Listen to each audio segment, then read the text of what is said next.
Let me guess. You got paid this week. Or maybe last week. And for a few hours, maybe even a whole day if you were lucky, it felt good. Really good.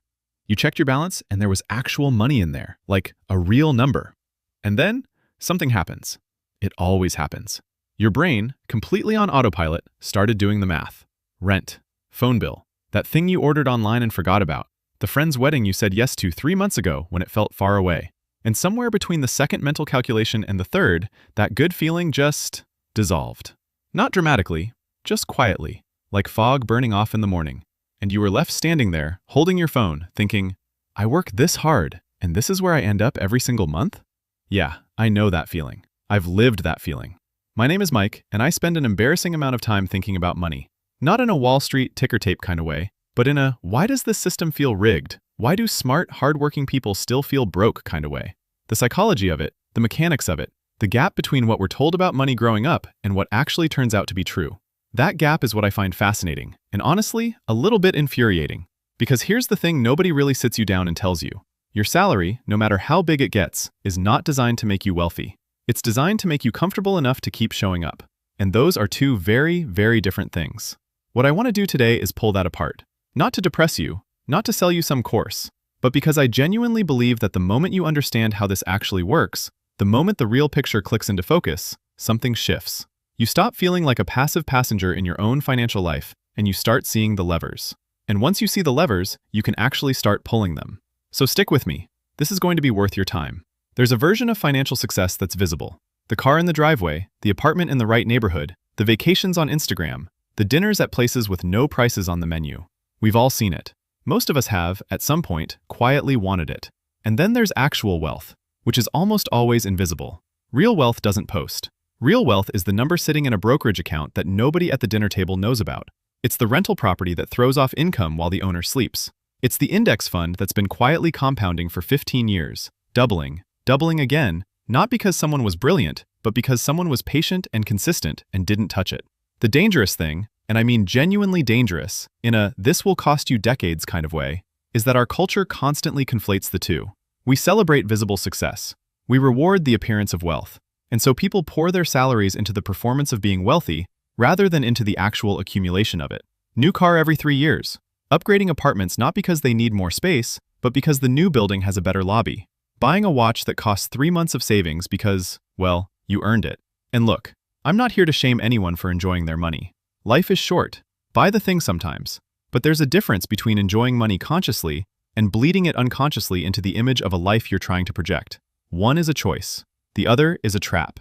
And most people don't even realize they're in the trap until they're 42, earning more than they ever imagined, and somehow still living paycheck to paycheck with a slightly nicer phone. The first step is just seeing it clearly. Separating what wealth looks like from what wealth actually is. Here is the structural problem with building your entire financial life around a salary. And it's so simple, it almost sounds stupid when you say it out loud. You can only work so many hours. That's it. That's the constraint. You have, at an absolute maximum, maybe 60, 70 hours a week you could theoretically sell to an employer. And there's a market rate for those hours, based on your skills and your industry and how much leverage you have in a negotiation. That rate can go up. You can get promoted. You can switch companies. You can develop new skills and command more per hour. All of that is real and worth doing. But it's a bounded game. There is a ceiling. And at some point, no matter how talented you are, you hit it. Now think about what a well-placed investment does. You put in $1,000. The market grows. That 1,000 becomes 1,100. You reinvest. It becomes 1,210. You reinvest again. The number starts bending upward in a curve, not a straight line. And here's the part that should make you slightly emotional. It does this while you're asleep, while you're on vacation, while you're sitting through a meeting that could have been an email. The money is working, independently of your time, independently of your energy, 24 hours a day. Your salary requires your presence. Your investments do not. That single difference, that one structural distinction, is the entire foundation of why some people eventually stop working because they want to, while others work until they physically can't. I had a conversation once with someone who'd just gotten a significant raise, like a meaningful, life-changing bump in salary. And he was thrilled, genuinely. And he should have been. He'd earned it. But when I asked him what he was going to do with the extra income, he looked at me kind of blankly and said, I don't know, just have more money, I guess. And that blank look, that absence of a plan, that's where the raise disappears. Not into bad decisions, just into the shapeless, expanding blob of lifestyle. More spending, roughly matching the new income. And 5 years later, same place, just with a higher number on the treadmill. Lifestyle inflation is one of those phrases that sounds like jargon, but describes something so painfully real and so universally human that once you have the name for it, you start seeing it absolutely everywhere. The basic mechanic is this. As income rises, spending rises to match it. Not because you're irresponsible, not because you're bad with money, but because more money creates more optionality. And optionality in a consumer economy means more things to spend on. Better coffee, faster delivery, slightly bigger TV, weekend trips that weren't in the budget before, because there is no budget. There's just more money and more things to spend it on. And the really brutal part, each upgrade stops feeling like an upgrade almost immediately.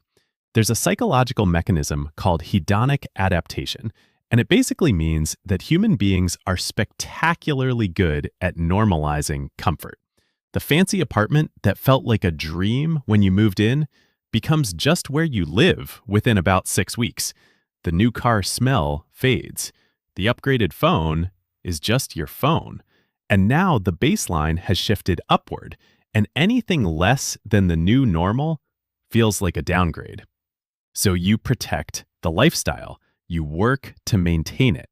And quietly, without really deciding to, you've locked yourself into a spending level that requires your full salary just to sustain. The savings rate stays flat, or it shrinks.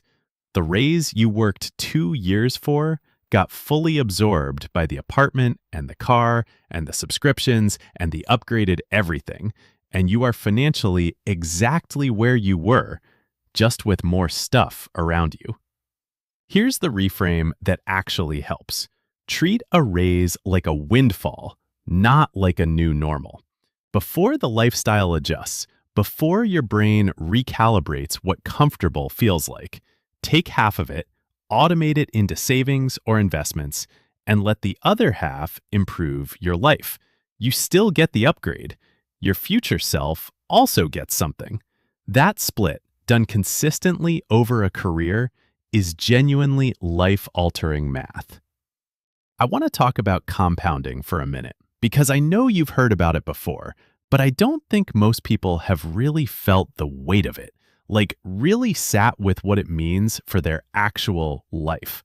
The famous example is Einstein supposedly calling compound interest the eighth wonder of the world. He may or may not have actually said that, historians are divided, but whoever said it wasn't wrong. Because what compounding does over long enough time frames is genuinely borderline absurd. Here's a version of the numbers that I find almost uncomfortable to look at. 2 people, let's call them Early and Late. Early starts investing $400 a month at age 25. Late starts the exact same $400 a month at age 35. Both invest until 65. Assume the same average annual return, let's say 7%, which is a conservative estimate for diversified long-term equity investing. Early ends up with roughly $1.3 million. Late ends up with about $650,000. Same contribution, same return. 10 years difference in start date. Half the outcome. The decade of delay cost Late about $650,000. Not from bad decisions, just from waiting. And here's the thing that makes this even more striking. Early actually contributes more total dollars, 48,000 more over that decade head start. But the outcome difference is 650,000. The extra money isn't coming from contributions. It's coming from time, from years and years of growth stacking on top of growth. Every year you wait is not a neutral act. It's a very expensive one. And I say that not to create panic. Panic makes people do nothing. but because understanding the real cost of delay should create urgency. Calm, focused, start today urgency. One of the most psychologically freeing things that can happen to a person financially is the moment they receive money that didn't require trading a specific block of their time. It could be tiny, a $40 dividend, a small royalty check, $20 from a side project. Doesn't matter, because the size of the amount is almost irrelevant compared to the shift in how it makes you think. It proves something. It proves that income can come from a direction other than your employer. And once that's proven, even in a small way, the mental model expands. You stop seeing your salary as the only variable. You start looking around your life, your skills, your knowledge, your spare hours, your assets for other levers. Now, I want to be real here, because the internet has turned side hustles into this exhausting cultural expectation, like everyone is supposed to be running an Etsy shop and a podcast and a newsletter while also crushing it at their day job. That's not what I'm advocating. That's a recipe for burnout wearing the costume of ambition. What I am saying is, think about one thing. Just one. Something that could realistically, over time, generate income that doesn't require you to clock in. Maybe it's investing consistently until the dividends become meaningful. Maybe it's a skill you have that you could offer on a freelance basis, even occasionally. Maybe it's a small digital product. Maybe it's eventually a rental property. The specific vehicle matters less than the principle. Start building at least one thing that generates value independently of your direct hourly presence. And start small. Embarrassingly small if necessary. The people who never start are usually the ones waiting until they can do it properly, at scale, with everything in place. That moment rarely comes. The people who actually build second income streams usually started with something awkward and small and half-baked and refined it from there. There's a version of this conversation that ends with a list of action items. Open this account. Buy this fund. Do these 5 things. And look, I'll give you some concrete steps in a moment because they matter. But before I do, I want to talk about something that I think is actually more foundational than any specific financial move. It's the shift in how you see money. Most people, operating on autopilot, see money as something that flows in and flows out. Income comes, expenses leave, hopefully something's left over. The question they're always trying to answer is, how do I get more flowing in and how do I plug the leaks? That's an income mindset. It's not wrong, it's just limited. The shift I'm talking about is towards seeing money as something that can work, not just flow, work. Every dollar you manage to hold on to isn't just a dollar saved. It's a dollar with the potential to generate more dollars, compounding forward in time long after the month it was earned. Under that frame, the question changes. It stops being how much is left over this month and starts being how much can I deploy this month. Saving isn't sacrifice, it's acquisition. You're acquiring future income generating capacity. This sounds philosophical, but it has really practical consequences. When you're thinking about a purchase through that lens, the question shifts from, can I afford this, to what does spending this actually cost me, including what it could have become.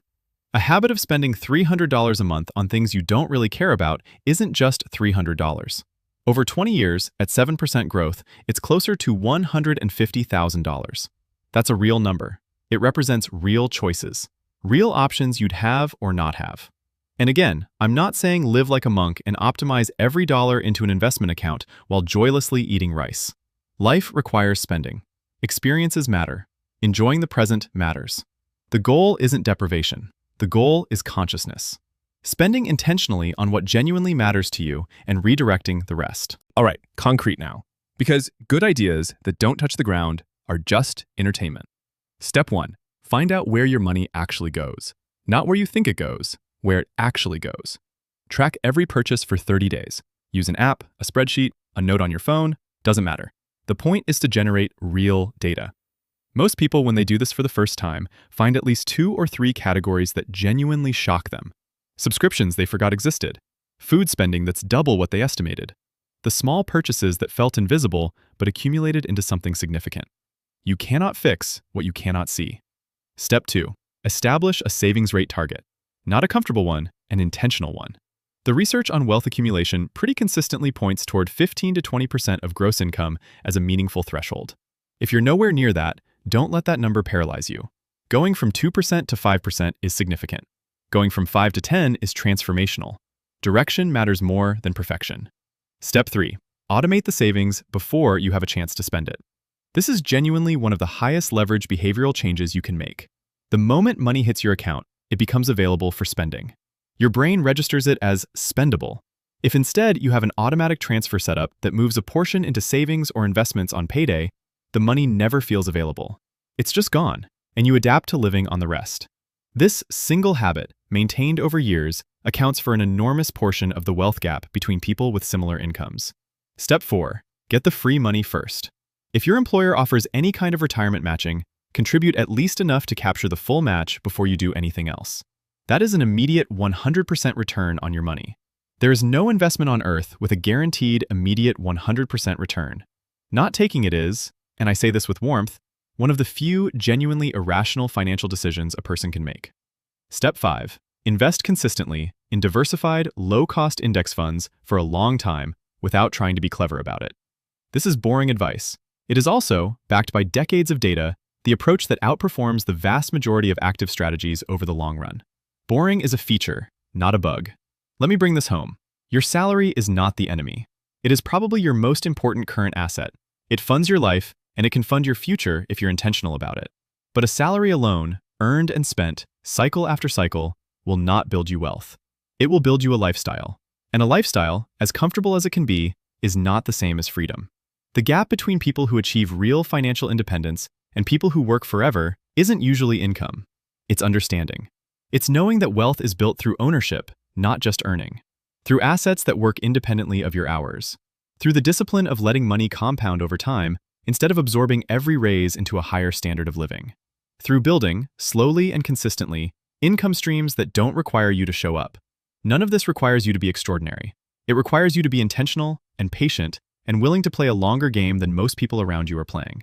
That's harder than it sounds, in a culture that rewards instant everything and makes delayed gratification feel almost antisocial. But it's the game that actually wins. You're already asking the right questions. That matters more than you probably realize. Most people never stop to actually examine the system they're operating inside. You did, which means you can do something with what you now see. Start somewhere. Start small if you have to, but start.